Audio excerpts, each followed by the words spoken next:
నమస్తే. గాంధీ భవన్లో ఉన్న ముఖ్యమంత్రి రేవంత్ రెడ్డి గారు కొద్దిసేపటి క్రితమే గాంధీ భవన్ చేరుకుంటూ కాంగ్రెస్ పార్టీ సంబంధించిన కీలక నేతలతోటి ఎమ్మెల్యేలతోటి ఎట్లా ముందుకెళ్ళాలి, 6 గ్యారెంటీలు ప్రజలకు ఎట్లా అమలు చేయాలనే అంశంపైన చర్చ జరుగుతూ తెలుస్తుంది. నాతో పాటు కాంగ్రెస్ పార్టీ సీనియర్ నాయకులు అద్దంకి దయాకర్ గారు నాతో పాటు ఉన్నారు. దయాకర్ అన్న నమస్తే. నమస్తే. నమస్తే. యా, గవర్నమెంట్ వచ్చిన సంతోషంలో ఉన్నారా, లేకపోతే 6 గ్యారెంటీలు ఎట్లా అమలు చేస్తాం, హామీ ఇచ్చినాం కదా అన్న ఇబ్బందులు ఏమైనా బాధలు ఉన్నారా ఎవరన్నా? అసెంబ్లీ చూస్తూ ఉంటే కేటీఆర్ మాట్లాడే తీరు చూస్తూ ఉంటే ఎట్లా అమలు చేస్తారో చూస్తా అన్న తరహాలో ఆయన మాట్లాడే తీరులో నీకేమనిపించింది? అధికారం పోయిందన్న బాధ ఒకటి. కాంగ్రెస్ పార్టీ హామీలు నెరవేర్స్తే మా పరిస్థితి ఏందన్న 10 రోజులే ఇద్దని చెప్పు. మనవానికి నీకు కలుస్తాడా ఎప్పుడన్నా? కలుస్తాడా? అవకాశం ఉంటుంది అన్న. అంతేనా? ఇప్పటికి కలుస్తలేడా? పవర్ పోయినాక కూడా. మేము కూడా అనుకుంటాం మీ పైన పోరాటం చేయాల్సిన అవసరం ఉంటే వాళ్ళతోటే కలిసి పోరాటం చేద్దామని చెప్పి మేము రెడీ అవుతాము.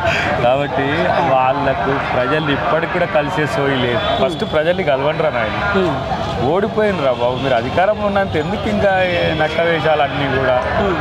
ప్రతిపక్షాన్ని గౌరవించే విధంగా వ్యవహరిస్తే అందరికీ మంచిది. ఇప్పుడు వాళ్ళ ప్రతిపక్ష నేత ఎవరు? వాళ్ళ ప్రతిపక్ష నేత ఎవరు? కేసీఆర్ అంటున్నారా మీరు? ఇప్పుడు ఎవరు హౌస్లో? అవును, ఆయనే కదా. ఇప్పుడు ఆయన లేడు కాబట్టి ఎవరు? ఈయననే అల్లుడు. కేటీఆర్ ఎమ్మెల్యే ఉపనేత ఉన్నాడా? లేరు, ఇంకా అనుకోలే, డిసైడ్ చేసుకోవాలి. మరి ఎవరు? కేటీఆర్. మీరు అధికారం వచ్చినప్పుడు నువ్వు నీ బావ మీ అయ్యనే ఉంటుంది. విపక్షంలో ఉన్నప్పుడు నువ్వు నీ అయ్యా నీ బాగా ఉంటే ఇంక దీనికి ఏం ఫస్ట్ అది చూసుకోమని చెప్పు. అక్కడే మన ఇబ్బంది పడుతున్నా కేటీఆర్ తోటి ఆయన మాట్లాడే తీరు కావచ్చు. అదంతా ఫ్రస్ట్రేషన్లో కేటీఆర్ మాట్లాడుతున్న తీరు తప్పితే మరొకటి కాదు.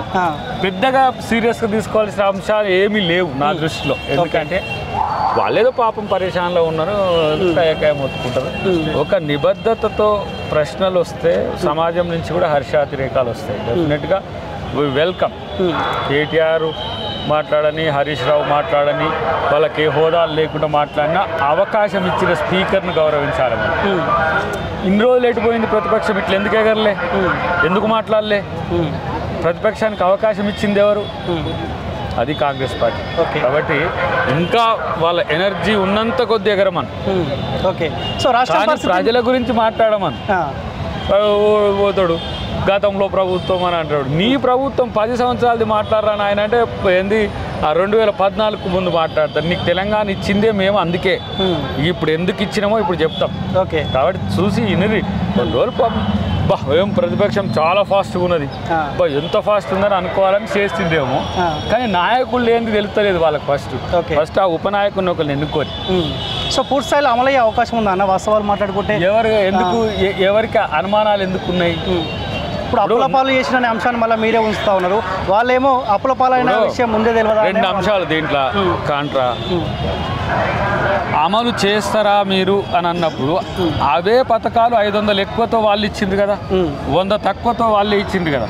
400 గ్యాస్ బండ అని, 3000 మహాలక్ష్మికి అని ఇచ్చింది కదా. వాళ్ళు ఎట్లా అమలు చేస్తారనుకున్నారు? అప్పులు తీసుకురాగలిగే సత్తా మాలో ఉంది, కాంగ్రెస్ పార్టీలో ఉంటుందా? ఎన్ని సంవత్సరాలు వాళ్ళు పాలించి? 10 ఏళ్ళు వాళ్ళ చేతిలోనే ఉంది కాంగ్రెస్. రాష్ట్రం ఏర్పడిన తర్వాత, రాష్ట్రం ఏర్పడక ముందుకు మీరు అసలు కాంగ్రెస్ పరిపాలన ఎన్ని సంవత్సరాలు? దేశాన్ని 57 సంవత్సరాల నుంచి పాలిస్తున్న పార్టీ తాతకు దగ్గర నేర్పుతారా? కాబట్టి వాళ్ళది ఏందో వాళ్ళ స్థాయిని మించి మాట్లాడే మాటలు చూస్తేనే నవ్వు వస్తుంది. అది సమస్య. ప్రభుత్వంలో 10 సంవత్సరాల నుండి కాదు, ఇక్కడ 40 years ఇండస్ట్రీ ఉన్నారు కదా. ఎందుకన్నా భేటీ ఏంది, ఏ అంశాలు తెరపైకి వచ్చే అవకాశం ఉంది? ఇప్పుడు ఈ పార్టీ మొదటిసారి ఏర్పడిన తర్వాత పిఎస్సి ఇక్కడ అత్యున్నత విధాయక మండలి కాబట్టి ప్రభుత్వంలో తీసుకునే నిర్ణయాలు పార్టీ నిర్ణయాలకు అనుసంధానం చేసే ఒక కార్యక్రమం ఉంటుంది. ఏ అంశాల పట్ల ప్రభుత్వం వివరించాల తీరు కూడా పార్టీ నాయకత్వం నిర్దేశిస్తుంది. ఇన్ఛార్జ్ గారితో పాటు ముఖ్య నాయకులు ఉన్నారు. వాళ్ళందరూ కలిసి మనం అసెంబ్లీ అని కాదు, పార్టీ 6 గ్యారెంటీలతో పాటు పార్టీలో కూడా వివిధ అంశాలు ఏవైతే మిగిలి ఉన్నాయో వాటి చర్చిస్తారు. పార్టీ కోసం మీరు టికెట్ త్యాగం చేసారు. వేరే పర్సన్కి ఇస్తే ఆయన కూడా గెలిచిండు. మీ రోల్ ఎట్లా ఉండబోతున్నా చాలామంది అనుకోరు. మంత్రి హోదాలో ఖచ్చితంగా ఉండబోతుందో అద్దంకి దయాకర్ చాలామంది అంటున్నారు. పార్టీ మంత్రిని చేస్తే మంత్రి అవుతాం. ఎంపీ అని అంటుండేదో అది చేస్తే అది ఏదైనా పార్టీ నిర్ణయిస్తుంది. పార్టీకి అద్దంకి దాకా ఇక్కడ ఫిట్ అవుతాడు అని అనుకోని పార్టీ అనుకుంటే, ఇప్పుడు నేను ఎమ్మెల్యే టికెట్ కావాలని కోరుకున్నాను, వద్దు బాబు ఎమ్మెల్యేగా ఆగిన వాళ్ళు ఏం చేస్తారో చూస్తా, ఇదే నా విధానం అంతే. మీకంటూ ఆశ ఉంటుందా మంత్రిగా ఉండాలా, నామినేట్ అవ్వాలా? అద్దంకి దాయకర్గా I'm satisfied this result. Addanki దాయకర్గా ఇది కావాలని ఉన్నది అని అంటే ఏదైనా నష్టం లేదనే ఆలోచన నాకున్నది. నేను ఎమ్మెల్యేనై తుంగతుర్తి వరకు సర్వీస్ చేసుకుంటే చాలు. ఎందుకంటే 2 సార్లలో ఒకసారి గెలిపించిండ్రు వాళ్ళు నన్ను. మొన్న 2018లో గెలిచిన నేను, కాకపోతే ఆ మిషన్ల వల్ల ఓడిపోయాను. కానీ నేను ఆ ప్రజలకు రుణపడి ఉన్నా కాబట్టి వాళ్ళకి సర్వీస్ చేద్దాం అనుకున్నా. అది మా సామీరన్నకు వచ్చింది. మేమిద్దరం కలిసి చేస్తాం. ఆయనతో కలిసి నేనుంటా, ఏ హోదాల్లో ఉన్నా కూడా నేను తుంగతుర్తికి అదనపు ఒక సేవకునిగా ఉంటా. పార్టీ నిర్ణయాల్లో అద్దంకి దయాకర్ స్థాయిని బట్టి, అద్దంకి దయాకర్కున్న ఏమంటారు అవగాహన బట్టి పార్టీ ఏది చేసినప్పుడు కూడా పార్టీ తీసుకుంటు. ఇప్పుడు అట్లంటే నీకు ఒక ఆయన అంటుండు నీకు మంత్రి వద్దా అంటుండు, ఇంకొక ఆయన అంటే నీకు ఎంపీ వద్దా అంటే నీకు ఏమి ఇస్తారో వాళ్ళని ఫస్ట్ నిర్ణయం తీసుకోకుండా మనమే వాళ్ళ మీద ఒక ప్రెషర్ పెట్టేది ఎందుకు? నిర్ణయం తీసుకోవాల్సింది అధిష్టానము, ముఖ్యమంత్రి గారు, పిసిసి. అంటే ముఖ్యమంత్రి గారు పిసిసి ఒకటే కావాలి. నేనేమంటున్నంటే ఆశతో ఏదో అద్దంకి దయాకర్ కాంగ్రెస్ పార్టీకి రాలేదని గతంలో కూడా చెప్పిన, ఎన్నో 100 సార్లు చెప్పిన. I'm not only for the ticket or designation, I'm for the Congress party. ఈరోజు దాన్ని ఏమంటాము, దాన్ని నిలుపుకున్నందుకు సంతోషంగా ఉంది. ఫస్ట్ దయాకర్ స్వార్థపరుడు కాదు, దయాకర్ పార్టీకి వచ్చింది ఒక పదవి కొరకు, ఒక హోదా కొరకు కాదు అని ప్రజలు అనుకోవడం చాలా పెద్ద సంతోషం. సమకాలీన రాజకీయాల్లో ఎవరు కూడా త్యాగమనో లేకపోతే దీన్ని వదిలేయమంటేనో వదిలేసే స్థితి కాకుండా పార్టీని వదిలేసిపోయిన చరిత్ర, ఏండ్ల తరబడి పార్టీకి పనిచేసిన వాళ్ళు కూడా పార్టీని వదిలేసిన చరిత్ర చూసిన. కానీ నేను 10 ఏళ్ళ నుంచి పార్టీకి పనిచేసి 2 సార్లు టికెట్ ఇచ్చిన, ఒక్కసారి టికెట్ ఇవ్వకపోతే నేను త్యాగం చేసిన అంటారు చూసినావు. అది నాకు ప్రజలు ఇచ్చిన గుర్తింపు. త్యాగం కాదు, ప్రత్యామ్నాయం నాకు అవకాశం కల్పిస్తారు. కానీ ఎంతో కొంత ఉంటుంది కదా ఈ అధికారంలోకి వచ్చిన కాంగ్రెస్ పార్టీలో, సరే ప్రజల చేత గెలిస్తే బాగుంటుండే, టికెట్ వస్తే బాగుంటుండే అన్న బాధ ఏమన్నా ఇబ్బంది పెడతా ఉందా? నేను 20 ఇయర్స్ నుంచి ప్రజల్లో ఉన్నా. ఎప్పుడు నేను ఓడిపోయినట్టుగా లేను. 2 సార్లు ఓడిపోయినా. కానీ నేను ఇంతకంటే బెటర్ లైఫ్ ఉంటుందని నేనేమనుకోను. ప్రజాప్రతినిధి అయినా కూడా దయాకర్ ఇప్పటికీ నాన్ కరప్టెడ్. ఓకే, దయాకర్ ఇప్పటికీ ప్రజల కోసం కొట్లాడతాడు. రేపు అది వచ్చినా కూడా అట్లనే కొట్లాడే దయాకర్ని తయారు చేసుకునే పనిలో ఉంటా. అదర్వైజ్ నేను ఇప్పుడు ఏదో పదవి కోసం వచ్చి పదవి కోసమే దయాకర్ పాకులాడి పదవి కొరకే ఒత్తిడి తెచ్చి పదవి కొరకే ముఖ్యమంత్రి గారినో లేకపోతే ఇతర నాయకులను బ్రతిమిలాడి ఇది చేసిన తర్వాత రేపు నేను కూడా ఫెయిల్ అయినా అనుకో, అది నాకు కూడా చెడ్డపోయింది. బట్ ఇప్పుడు నన్ను పార్టీ సరైన నిర్దేశకత్వంలో ముందుకు తీసుకుపోతుంది. అన్నిటికంటే ఎక్కువ ఎప్పుడు ప్రజల్లో ఉండి నేను ఎంజాయ్ చేసినాను. ఉద్యమ కాలంలో దాదాపు అనుకుంటే ఒక 2-3 వేల పైచీలు గ్రామాలు తిరుగుంటా. అక్కడ మంత్రుల కంటే ఎక్కువ, ఎమ్మెల్యేల కంటే ఎక్కువ ప్రజల ఆదరణ ఉన్నది. ఆ ఉద్యమం సక్సెస్ చేసినాం. అఫ్కోర్స్ అప్పుడు కాంగ్రెస్కి అధికారం ఇవ్వలేదు, కేసీఆర్కి వచ్చింది పోనీ అనుకున్నాం. కానీ కాంగ్రెస్ పార్టీని అధికారంలోకి తెచ్చే వరకు కాంగ్రెస్ పార్టీ ఏ విధంగా ఉన్నా, నాయకులు ఎట్లా ఉన్నా మేము కమిటెడ్గా ఉండాలని కొంతమంది ఉన్నాం. దాంట్లో రేవంత్ రెడ్డి గారితో నేను కూడా ఉండగలిగిన. కాబట్టి ఇలా ఆ సంతోషం ఎక్కువ ఉన్నది. ఇంత పెద్ద సంతోషంలో నాది ఒక్కని సంతోషం. నన్ను సాటిస్ఫై చేయడానికి పార్టీకి పెద్ద సమస్య కాదు. సో అసలైన ప్రశ్న, ప్రజల ప్రశ్న ఏంటంటే తెలంగాణ రాష్ట్రం రాకముందుకు కొట్లాడారు, వచ్చిన తర్వాత 10 ఏళ్ళు కొట్లాడారు. సో మళ్ళీ ఇప్పుడు అద్దంకి దయాకర్ అనే వ్యక్తి మళ్ళీ పదవి కోసం కూడా పోరాడాల్సిన అవసరం ఉంది. దయాకర్ జీవితకాలం ప్రజల కోసం కొట్లాడతాడు. అధికారంలో ఉన్నా, విపక్షంలో ఉన్నా, పదవి ఉన్నా లేకపోయినా. నేను ఇప్పుడు ఎట్లా అంటే నా life I'm with people only. ఇప్పుడు చేపగాక నీళ్ళు లేకపోతే ఎట్లా కొట్టా గిలిగిల కొట్ట, ప్రజలతో లేకపోతే నేను బతకలేదు. సమస్య అది. ఇప్పుడు మన డిఎన్ఏ డిఫెక్ట్ ఇదంతా. కాబట్టి డెఫినెట్గా అధికారం లేనప్పుడే ఉత్సాహంగా సంతోషంగా ఉన్నవాడిని. అధికారం ఉన్నప్పుడు ఇంకా సమస్య ఏమున్నది? ప్రభుత్వం ముందుకు తీసుకుపోవడానికి సమర్థవంతమైన ముఖ్యమంత్రి క్యాబినెట్ ఉన్నది. దాంట్లో నేను పార్ట్ అయితే మరింత ఏమంటాం ఇంకా ఎక్కువ పని ఉంటుంది. పార్ట్ కాలేకపోతే ఆ ప్రభుత్వాన్ని నాదైన పద్ధతిలో ఇంకెట్లా దాన్ని ముందుకు తీసుకుపోవాలంటే నా పాత్రను కూడా పెంచుకునే ప్రయత్నం చేస్తాను, ఏ హోదాలో ఉన్నప్పటికీ కూడా. సో ఒకవేళ మంత్రి పదవి కాకుండా నామినేటెడ్ పదవి ఏది కాకుండా కానీ సో అద్దంకి దయాకర్ గారు మీరు ప్రజల కోసమే పనిచేయండి, ఇట్లనే ఉండండి పార్టీ ఆదేశిస్తే సో అట్లనే ఉంటారా? డెఫినెట్గా. ఇప్పుడు ఈ మాట మళ్ళీ అండర్లైన్ చేసి పెద్ద మనది ఏమంటారు తమ్మునేలు కూడా పెట్టు తమ్మునేలు అంటారు కదా. Okay, Dayakar always for the party, always for the people. Okay, ఇది నా విధానం, నా జీవన విధానం ఇది. నేను కాంగ్రెస్ పార్టీ మారుతా అని చాలామంది అనుకున్నారు, ఎంతోమంది నన్ను అడిగింది, అడుగుతారు, అడగడం వాళ్ళ హక్కు, దాన్ని గౌరవించాలనా లేదనేది నా హక్కు కదా. ఓకే, నేను end of the day I'm with Congress party. ఇలా పవర్లోకి వచ్చింది కాబట్టి సంతోషంగా, పవర్లో రాలేకపోతే అసంతోషంగా ఉండకపోతుంది, మళ్ళీ రెట్టించిన ఉత్సాహంతో కొట్లాడుతుంది. ఎందుకంటే నా ఎనర్జీ తెలంగాణ కొన్ని ఆశలు, కొన్ని కోరికలు, కొన్ని ఏమంటాము విధానాలతో తెలంగాణ కొరకు పోరాడిన వాళ్ళు. ఇప్పుడు మీ టీవీ ఉంది, కాలేజీ టీవీ, వారి ఇన్స్పిరేషన్ నా గ్రీన్ ఛానల్లో ఎప్పుడు తెలంగాణ ప్రభాకర్ గారు 1995, 96 నుంచి మొదలు పెడితే నా సీరియస్ మూమెంట్ లైఫ్ అంతా 2004 నుంచి ఉన్నది. నేను ఆ రోజు ఎంకామ్ ఎంసీఏ చేసినప్పుడు కూడా నేను తెలంగాణ కొరకు, ఉద్యమాల కొరకు పోరాడాను. తెలంగాణ రాకపోతే ఏం చేస్తుంటే నేను మళ్ళీ అదే జబ్బకు సంచేసి తెలంగాణ కొరకు కొట్టాడు. తెలంగాణ ఇచ్చిన సోనియా గాంధీ గారికి నా మిగతా సమయం ఇవ్వాలనుకున్నా, కేసీఆర్ కూడా ఇవ్వాలనుకున్నాడు, ఇవ్వలేకపోయిండు. ఆయన ఒక పార్టీగానే ఉండి ముఖ్యమంత్రి అయ్యిండు, ఈ ప్రజల్ని దోచుకున్నాడు. కానీ అద్దంకి దయాకర్ లాంటి, కోదండ రామ్ గారు లాంటి, ఇంకా కొండలక్ష్మణ్ బాబూజీ గారు బతుకుంటే ఆయన అయినా, ఇప్పుడు కాళోజీ గారు బతుకున్న ఆయన కూడా కాంగ్రెస్ని అలా ఇట్లా చేయండి ఇట్లా చేయండి అని చేసేటోళ్ళు.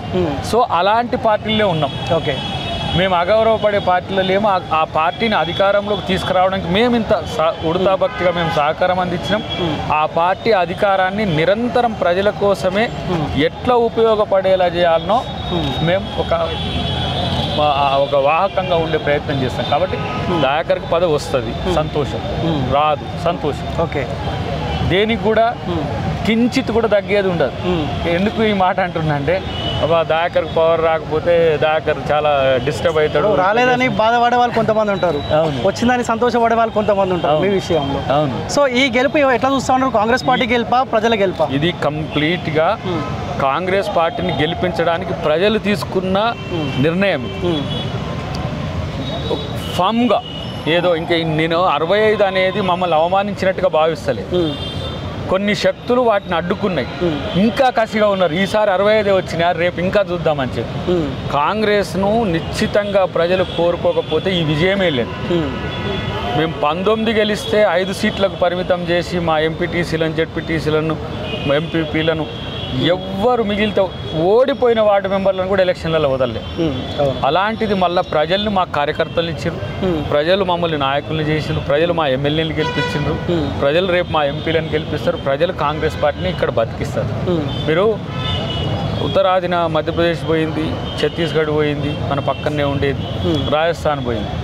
అంత బలంగా ఉన్న ప్రాంతంలో అవి గెలుస్తుంది, తెలంగాణ గెలుస్తుందో లేదో అనే పరిస్థితుల్లో తెలంగాణ గెలవకపోతే ఇచ్చిన సోనియా గాంధీ గారికి అవమానం జరుగుతుందని భావించే ప్రజలు వారి ప్రేమ కొద్ది గెలిచినాం. మా నాయకులు సమర్థవంతం. ఇప్పుడు మా రేవంత్ రెడ్డి గారు వచ్చిన తర్వాత, బట్టి గారు పాదయాత్ర గారి తర్వాత, మా నాయకుల మధ్యన కలహాలన్నీ మారి కలిసిపోయిన తర్వాత వచ్చిన విజయం ఇది. మమ్మల్ని నిరంతరం ప్రజలు ఆశీర్వదిస్తారు. ఒళ్ళు దగ్గర పెట్టుకొని పంచాయతీలు ఏం పెట్టుకోకుండా మీ కొరకే పని చేస్తాం. అయితే ఏమన్నా అలాంటి అంతర్గత ఇంకా అవి ఎప్పుడో అది 6 నెలల ముందు నుంచే పోయినాయి. అవి మా కొట్లాట్లన్నీ చిన్నవి మా కొరకు, ప్రజల కోసం. మేము ప్రజల్ని ఇబ్బంది పెట్టాం, ఎప్పుడు కూడా పెట్టలేదు. ఓకే.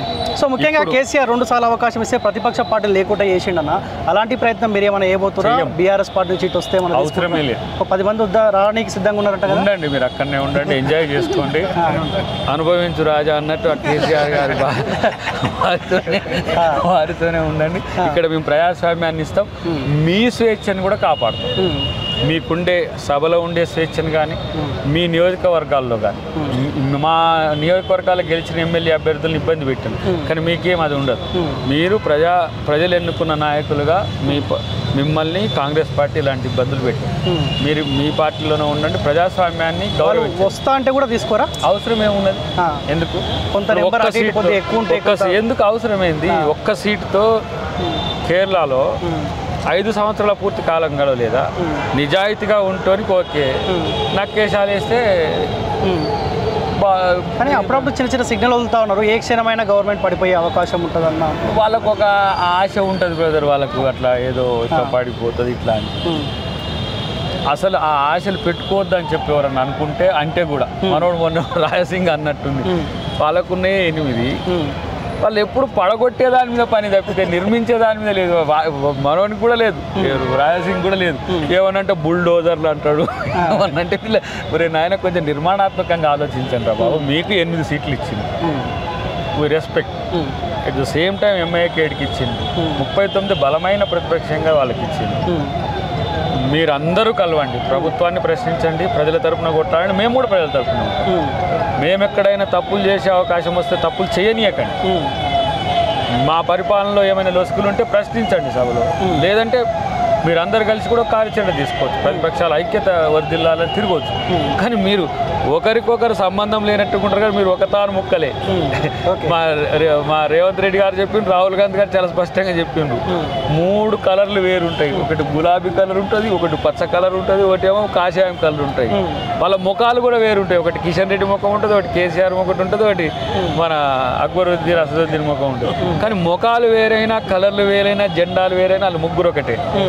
అలా ముగ్గురిని కూడా అక్కడనే కూర్చోబెట్టారు చూసిన ప్రజలు. ముగ్గురు కలిసినా 60 దాటకుండా ఆపింది. అట్లనే కర్ణాటకలో కూడా ఏ నెంబర్ వస్తే కాంగ్రెస్ పార్టీ నిలకడైన ప్రభుత్వాన్ని ఇస్తూ అదే నెంబర్ ఇచ్చింది. ఇక్కడ కూడా అట్లనే ఇచ్చింది. సో ఏ నమ్మకంతో అయితే తెలంగాణ రాష్ట్రంలో మీ కాంగ్రెస్ పార్టీకి అవకాశం ఇచ్చారో, సో వాళ్ళు ప్రతిపక్ష పార్టీ హోదాలో కూర్చోబెట్టారు. సో ఏ 10 సంవత్సరాలు అయితే పేద ప్రజలని కేసీఆర్ కుటుంబం ఇబ్బంది పెట్టిందో, ఆ కుటుంబం కూడా ఒక్కసారి ఇబ్బంది పడితే చూద్దామన్న ఆలోచన పబ్లిక్ ఉన్నట్టు అనిపిస్తుంది. వాళ్ళ అవినీతి పైన చర్యలు కావచ్చు. ఇప్పుడు వాళ్ళు అవినీతి చేయండి అక్రమంగా కాంగ్రెస్ పార్టీ ఏ చర్యలు తీసుకోరు. డిపార్ట్మెంటల్ ఎంక్వైరీస్ ఉన్నాయి ప్రాజెక్టుల మీద. ఇప్పుడు మా ముఖ్య నాయకుడు చేసిన కామెంట్ ఉన్నది, కాళేశ్వరంలో అవినీతి జరిగింది, 1,00,000 కోట్లు అవినీతి సొమ్మును కక్కిస్తామని రాహుల్ గాంధీ గారు అన్నారు, రేవంత్ రెడ్డి గారు అన్నారు, సీఎం నాటి PCC. వాటి మీద ఎంక్వైరీ జరిగి వాళ్ళేమి అవినీతి చేయలేదని తెలిస్తే కూడా చర్యలు ఎందుకు తీసుకుంటాం? అవినీతి జరిగిందంటే చర్యలు ఎందుకు తీసుకోవద్దు? వదిలేద్దామా? మీరు జరగలేదు అనుకుంటారా, జరిగింది అని? మీరు జరిగిందని ఆరోపించి ఇప్పుడు ఎట్లా తప్పించుకుంటాం? లేకపోతే లిక్కర్ కేసులో బీజేపీ మాదిరి అవుతుంది. అవును, అంతే కదా. కాబట్టి ఎంక్వైరీ చేయాలి. మేము ప్రభుత్వం బయట ఉండి కామెంట్ చేసినాం, ప్రభుత్వంలో ఉన్నాం. ఇప్పుడు ఎంక్వైరీ ప్రాసెస్ మాకున్నది, అది చేసే హక్కు కలిగి ఉన్నాం. వాళ్ళని చేయమన్నాం, చేయలేదు. బాధ్యులు ఏ స్థాయి వాళ్ళైనా ఎవరైనా, అది కాంట్రాక్టర్ల లేకపోతే నాయకుల, సమ్ ఎక్సా వైయా సబ్ కాంట్రాక్ట్ ఏదైనా సరే, దానికి సంబంధించిన అంశంలో ప్రజల సొమ్ము ప్రజలకే చెందాల్సిన అంశంలో ప్రజాధనం దుర్వినియోగం అయితే కూడా నేరం. అది కాగ్ రిపోర్ట్స్ బట్టి చూసినా, ఇతరత్ర ఎంక్వైరీ కమిషన్స్ ఏవైనా సరే వాటి లెక్క ప్రకారం. సో చివరికి ఒక ప్రశ్న, తెలంగాణ రాష్ట్ర ప్రజలు పోరాటాలు చేస్తూనే వస్తారు, వచ్చిన మార్పులో కూడా మరో పోరాటం చేయాల్సిన అవసరం తెలంగాణ ప్రజల మీద ఉందా? నేను ఇంకా అకాడమిక్గా చెప్తాను. నాకు తెలిసి తెలంగాణ నిజమైన స్వాతంత్రం పోయి 300 సంవత్సరాల పైచి ఒక అంచనా అనుకోవచ్చు. 2-3 నిజాములు కూడా పర్వాలేదు. వాళ్ళు 4వ నిజాం కాంచి ప్రజల మీద పీడన పెరిగింది. బ్రిటిష్ ఇండియా, సుల్తాన్ ఇండియా, లేకపోతే ముస్లిం ఇండియా, అంతకంటే ముందు ఆస్మిక రాజ్యం, ఎప్పుడో చరిత్ర. ఎప్పుడు కూడా ఈ 200-300 సంవత్సరాలంత పీడన లేదు. 47 తర్వాత ఉమ్మడి ఆంధ్రప్రదేశ్లో 51 వరకు ఉన్న తర్వాత 51 తర్వాత స్వీయ అస్తిత్వం ఉంటుందని తెలంగాణ కోరుకున్నది. దురదృష్టం కొద్దీ లేదు. 2014 విముక్తి కలిగిన తర్వాత కేసీఆర్ నేతృత్వంలో ఒక విముక్తి స్వేచ్ఛ గీతం తెలంగాణకు ఉంటుందని మాలాంటి వాళ్ళం కోరుకున్నాం.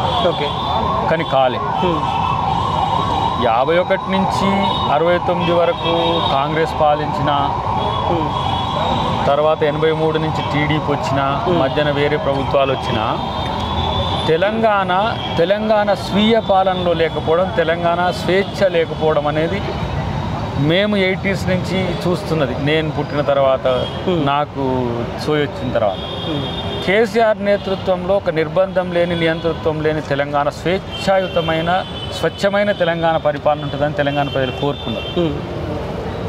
ఈయన వచ్చినాక కూడా మళ్ళీ నిజాం కాడిపోయింది కాక 1947 నుంచి 1947 నుంచి అడిపోతుండు పోను పాత రాజయుగం వైపు తీసుకుపోతున్నాడు. ఈ పరిస్థితుల్లో స్వేచ్ఛను కోరుకున్న తెలంగాణ ప్రజలు ఇచ్చిన ఒక సైలెంట్ రెవల్యూషన్, ఒక నిశ్శబ్ద విప్లవం. దీన్ని ఎవరు డిస్టర్బ్ చేసినా వాళ్ళు నష్టపోతారు. ఓకే, కాంగ్రెస్ పార్టీకి ఇది తెలుసు. ఈ వేవ్ను ఒక సంవత్సరం క్రితం నుంచే గమనించినాం. నాకు తెలిసి అయితే నేను అనుకున్న 1983 తర్వాత ఇంత తక్కువతో ఉన్న పార్టీ కాంగ్రెస్ పార్టీ, ప్రాంతీయ పార్టీలు ఉన్న దగ్గర అధికారంలో రావడానికి 30 సంవత్సరాల నుంచి తిరుగుతున్నాం. బీహారు, ఉత్తరప్రదేశ్, కొన్ని ప్రాంతాలు ప్రాంతీయ పార్టీలు వచ్చిన తర్వాత. కానీ ఈ నిశ్శబ్ద విప్లవం 90ని దాకేది తీరం 65 దగ్గరే ఆగింది. దీన్ని 90-100కు తీసుకుపోవడం అనేది చర్చ కాదు. వాళ్ళు కోరుకుంటున్న స్వేచ్ఛ సమానత్వాన్ని వాళ్ళకు అందిస్తూ ప్రభుత్వం గనక ప్రజలను ప్రొటెక్టర్గా ఉన్నారంటే వాళ్ళు హ్యాపీగా ఫీల్ అవుతారు. ఇది మాత్రమే కాంగ్రెస్ కోరుకుంటారు. 7వ గ్యారెంటీ ప్రజాస్వామ్యం ఏం చెప్పినామో అది దాగి ఉన్నది. ఇవి ఆర్థిక తాయిలాలు, ఆర్థిక అంశాలు, కొంతమంది ఫ్రీ బీస్ అంటారు. కానీ మహిళ ఈరోజు నష్టపోతున్నది. ఎట్లా ఎంపవర్ చేయాలి? ఫస్ట్ వీళ్ళకి ఆర్థిక సహకారం చేస్తూ ఫస్ట్ బెల్ట్ షాపులు ఎత్తేయడం. రెండవది విద్యార్థులు ఉద్యోగాలు ఇవ్వడం, అట్ ద సేమ్ టైం వాళ్ళకు చదువుకోవడానికి అవకాశాలు కల్పించడం, ఉచిత విద్య, ఉచిత వైద్యం తీసుకోవడం. మూడవది ఎవరైతే రైతులు కార్మికులు ఉన్నారో వాళ్ళకు సంబంధించిన అంశంలో ఏ విధమైన నిర్ణయాలు తీసుకుంటే ఒక ఎంపవర్డ్ సెక్టార్గా ఈ కార్మిక రైతు విభాగాలు అంటే మీన్స్ ఆ ప్రాంతాలు బలమైతే అవి ప్లాన్ చేస్తాం. సర్వతోముఖాభివృద్ధి లక్ష్యంగా నీళ్లు నిధులు నియామకాలు మాత్రమే 3-4 పాయింట్లు కాదు, సర్వతోముఖాభివృద్ధి లక్ష్యంగా ఈరోజు కాంగ్రెస్ పార్టీ కార్యాచరణ ఉంటుంది.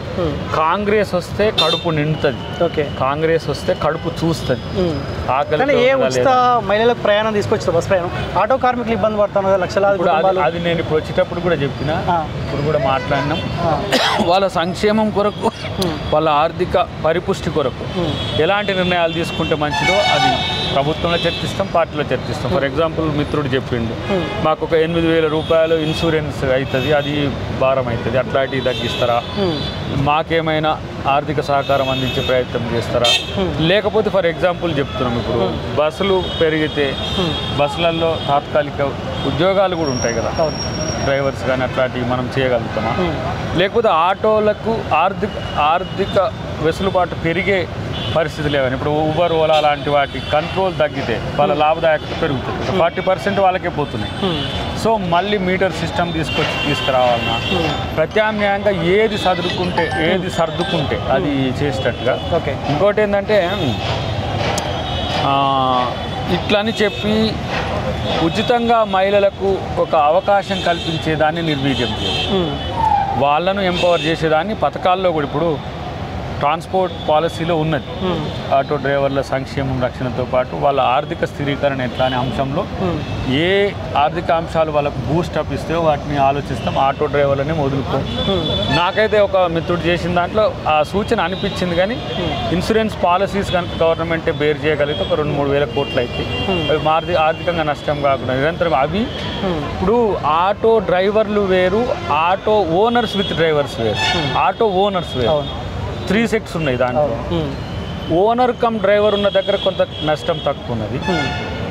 డ్రైవర్ ఆటోని కిరాయి తీసుకుంటే నష్టం ఎక్కువ అవుతున్నది.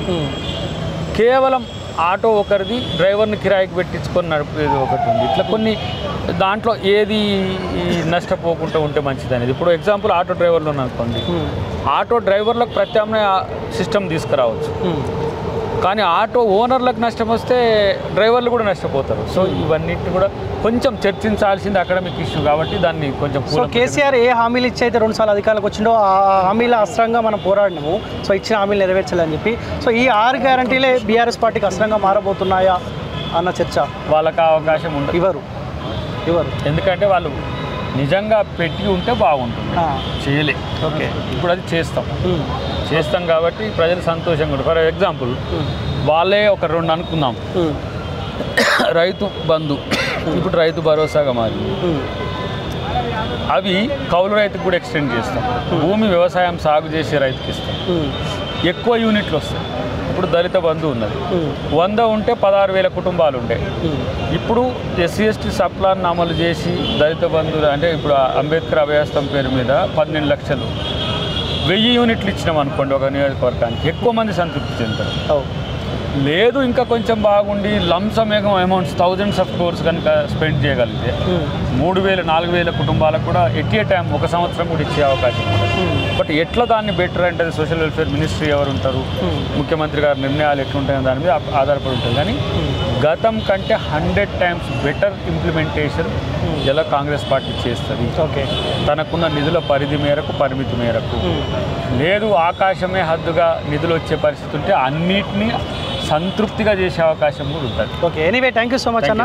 సో మళ్ళీ మంత్రిగా ఇంటర్వ్యూ చేద్దాం. థ్యాంక్ యూ ఇవ్వాలని కూడా కోరుకుంటున్నాం. Thank you very much. Thank you so much అన్న. ఆల్ ద బెస్ట్ అన్న. Thank you very much. So ఇది కాంగ్రెస్ పార్టీ సీనియర్ నాయకులు స్పెషల్ ఇంటర్వ్యూ చూస్తుండే కాలేజ్.